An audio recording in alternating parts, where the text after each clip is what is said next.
दरअसल युद्ध शुरू हुआ 22 अप्रैल से। 22 अप्रैल को पहलगाम हमला होता है। 22 अप्रैल के बाद से ही देश में आक्रोश रहता है।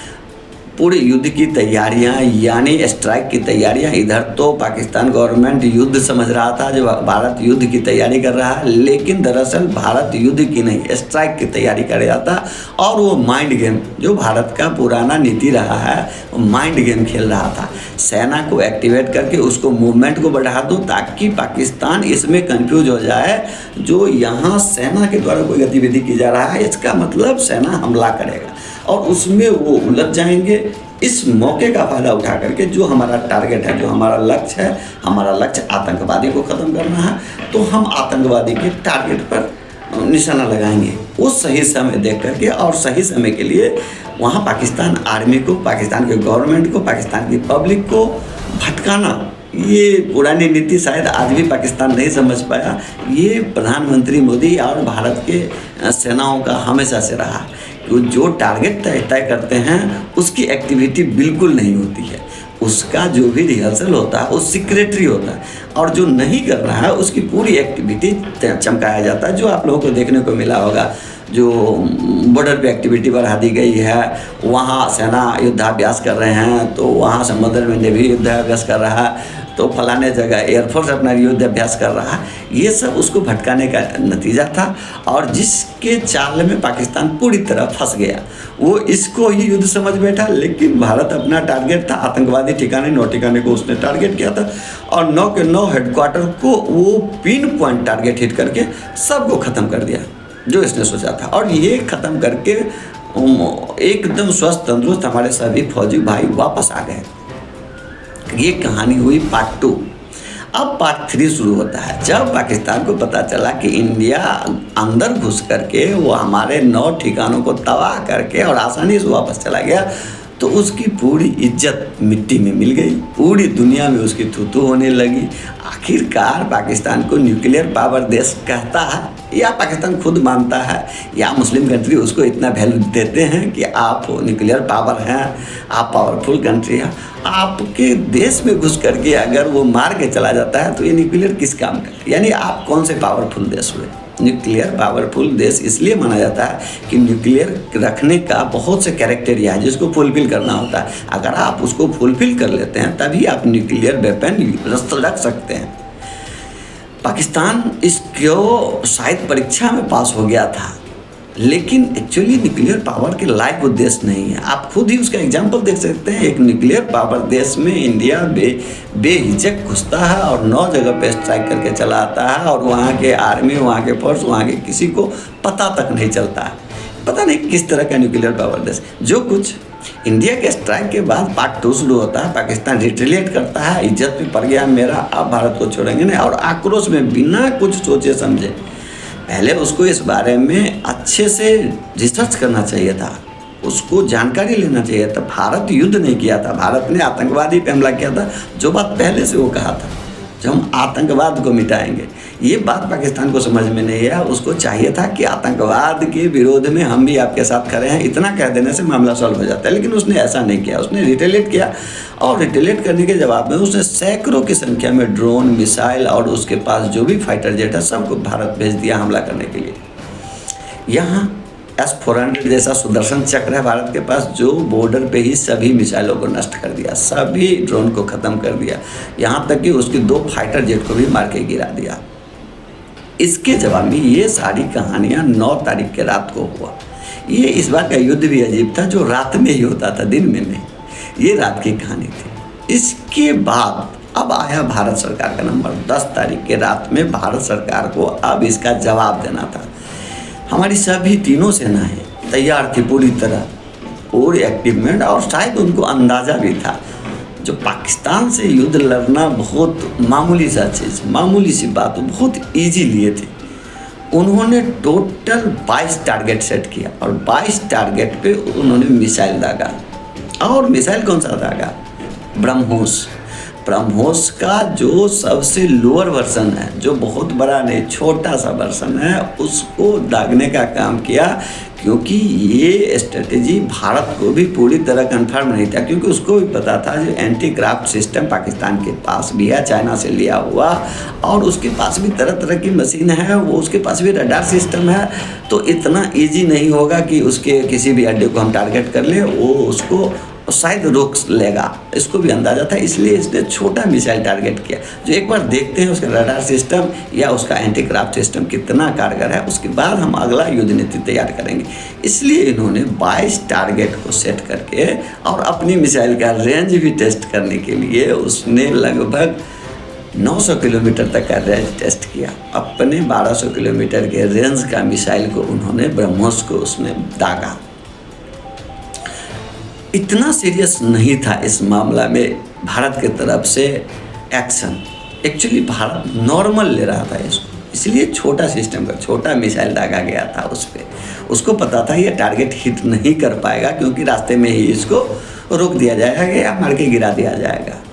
इसलिए इसने छोटा सा टारगेट और छोटा मिसाइल दागा और 9 ऐसे ठिकानों को टारगेट किया था जो जहाँ पूरी पाकिस्तान की कमर बस्ती, यानी रीढ़ की हड्डी, मोटा मोटी आप मान के चले तो कराची जैसा शहर जहाँ पाकिस्तान, वहाँ तक इंडिया ने टारगेट किया। और आपको आश्चर्य लगेगा, आप खुद चकित हो जाएंगे कि इंडिया ने 22 का 22 मिसाइल दागा और 22 का 22 मिसाइल टारगेट पे जाके हिट किया। 22 का 22, एक भी इंच दायां बायां नहीं गया। 22 का 22 ब्रह्मोस 22 की 22 टारगेट को, पिन पॉइंट टारगेट को हिट किया। ऐसा हिट किया 22 बम गिराने पे पूरी पाकिस्तान ही नहीं पूरी दुनिया हिल गई, जिसके बारे में हमें पता नहीं चला आखिरकार युद्ध हुआ कब। उस 22 ब्रह्मोस का मिसाइल, 22 मिसाइल पूरी दुनिया को हिला दिया। यानी 22 टारगेट को, पिन पॉइंट टारगेट को वो छोटा सा मिसाइल हिट करता है और वो अपने पूरे रेंज को लपेट लेता है उसमें।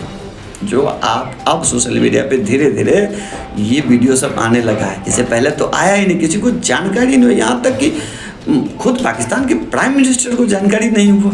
वहाँ के सेना, वहाँ का मशीन, वहाँ का एंटी क्राफ्ट सिस्टम, वहाँ का रडार, कोई भी उसको ट्रेस तक नहीं कर पाया। और इंडिया ने 22 के 22 टारगेट को ऐसे हिट किया जैसे लोग छोटा सा गोली दागते हैं, छोटा सा जो बच्चे गुल्ली डंडा खेलते हैं, इस तरह इतना इजी में। अरे भाई साहब 22 टारगेट हमने हिट किया था, 22 में से 2-4 मिसाइल को भी तुम मार के अगर गिरा देता तो लगता जो नहीं भाई कुछ तो तुम काम किए।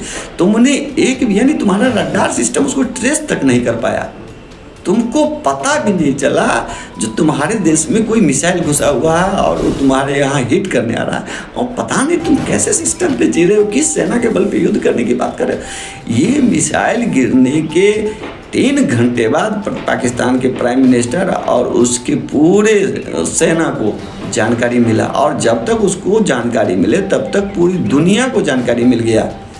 जो भारत ने 22 मिसाइल दागा और 22 के 22 मिसाइल अपनी पिन पॉइंट टारगेट को हिट किया। एक भी मिसाइल 1 इंच अपने टारगेट से नहीं हिला, और 22 टारगेट ऐसा तबाह किया है कि पाकिस्तान पूरी तरह तबाह हो गया, पूरी तरह तबाह हो गया। जिसमें उसका स्टेडियम भी आता है, जिसमें उसका स्पेस सेंटर भी आता है, जिसमें उसका हवाई अड्डा जिसको कह सकते हैं फाइटर के लिए, वो हवाई अड्डा को टारगेट किया। इसमें उसने सेना को टारगेट किया था, हेडक्वार्टर को टारगेट किया था, और सबको हिट किया। टारगेट ही नहीं किया, हिट किया, सबको हिट करके तहस नहस कर दिया, नस तो नाबुद कर दिया। 22 मिसाइल गिरने के बाद जब पाकिस्तान के सियासतदानों यानी उसके प्राइम मिनिस्टर को पता चला तो उसके पास बस एक ही ऑप्शन बचा था, मात्र ओनली एक ऑप्शन, कि सिलेंडर। एक ही ऑप्शन उसके पास था कि सिलेंडर, ऑप्शन ही नहीं था। आखिर युद्ध बंद होने का कारण एक ही था कि उसके पास कोई ऑप्शन ही नहीं था। दूसरा कोई ऑप्शन होता तो चूज कर सकता था, उसके पास चूज के लिए सिवाय सिलेंडर के दूसरा कोई ऑप्शन ही नहीं बचा। आप खुद सोच सकते हैं, जो हमने 150 ड्रोन, मिसाइल, एयरक्राफ्ट दागे थे इंडिया पर, और हमने एक भी हिट नहीं कर पाया, हम एक भी लक्ष्य के आसपास भी नहीं पहुंच पाए। हमारी एयरक्राफ्ट सिस्टम को भी बॉर्डर तक नहीं क्रॉस करने दिया गया, बॉर्डर पे जाते ही उसको नष्ट कर दिया गया। और वो 22 ही दागता है और 22 के 22 टारगेट हिट करता है। तो आप खुद अंदाज़ा लगा लीजिए, जो जब वो अगर 100-150 मिसाइल दागे, छोटी रेंज की मिसाइल, छोटे पावर की मिसाइल को दागा था उसने टेस्टिंग में, और वो जब इतनी बड़ी तबाही मचा दिया। अगर वो बड़े मिसाइल दागना शुरू करेंगे, जैसे हमारे पास अग्नि है, गौरी है, त्रिशूल है, इस सबसे लेटेस्ट वर्जन अग्नि 5, अग्नि 6 तक का हमारे वर्जन अभी चल रहा है। अगर इस तरह की मिसाइल हम अगर उस पर दागते तो शायद पाकिस्तान नक्शा से मिट जाता, लेकिन नहीं, हमने बस 22 टारगेट को छोटा सा मिसाइल से हिट किया और पाकिस्तान ने पूरी दुनिया की नींद खुल गई। पूरा दुनिया एक कदम पीछे ले लिया और पूरी दुनिया के पास एक ही ऑप्शन था, जो पाकिस्तान तुम सरेंडर कर दो। कोई ऑप्शन नहीं है तुम्हारे पास। ये छोटा सा हमला था भारत का, और जिसमें तुम नस्तो नाबूद हो गए हो। अगर वो बड़ा हमला करता है, तुम नक्शे से मिट जाओगे, तुम्हारा नामो निशान मिट जाएगा। इतनी तगड़ा हमला आज तक दुनिया में किसी देश ने नहीं किया था। यानी मोटा मोटी जो 1 घंटे में भारत ने युद्ध जीत लिया, पूरे 1 घंटे में भारत ने पाकिस्तान जैसे देश को हरा दिया, 1 घंटे में। इस बात को हम लोग समझ ही नहीं पाए, हम लोगों को समझ में ही नहीं आया। दूसरी बात, जो हमको ये समझाने वाला भी कोई नहीं था। कौन समझा सकता था? जो इतना छोटा सा कहानी हुआ और पाकिस्तान ने एट ए टाइम सिलेंडर बोल दिया। पाकिस्तान दुनिया के सभी देश को जब तक सूचना दे, उससे पूर्व सभी देशों की सूचना पाकिस्तान तक पहुंच गई। जो तुम इंडिया का पावर देखे हो और अंदाज़ा भी लग गया होगा तुमको, तुम 1 घंटा नहीं झेल पाओगे इंडिया से युद्ध। तुम कैसे इंडिया से युद्ध लड़ने की बात कर रहे हो? तुम्हारे पास एक ही ऑप्शन है कि सिलेंडर कर जाओ, सीधा सीज फायर करो, हाथ उठा लो और घुटना टेक दो। हम युद्ध नहीं लड़ेंगे, हम उस लायक नहीं है, तभी तुम्हारी जान बच सकती है। अदरवाइज अब तुम्हारा जान बचना मुश्किल है। बस पाकिस्तान को इसी मौके का तलाश था। उसने तुरंत सभी दुनिया के सामने हाथ जोड़ के, आप लोग मेरी मदद करें, हम सिलेंडर करने के लिए तैयार हैं। तब दुनिया ने फिर मोदी जी को, यानी भारत को फ़ोन करके या अन्य माध्यम से कहा कि आप पाकिस्तान को माफ़ कर दें, पाकिस्तान आपसे माफ़ी मांगने के लिए तैयार है।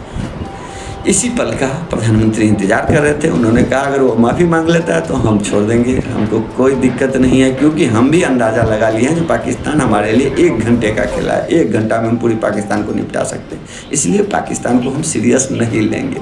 अगर वो माफ़ी मांग लेगा तो उसको माफ़ कर दिया जाएगा।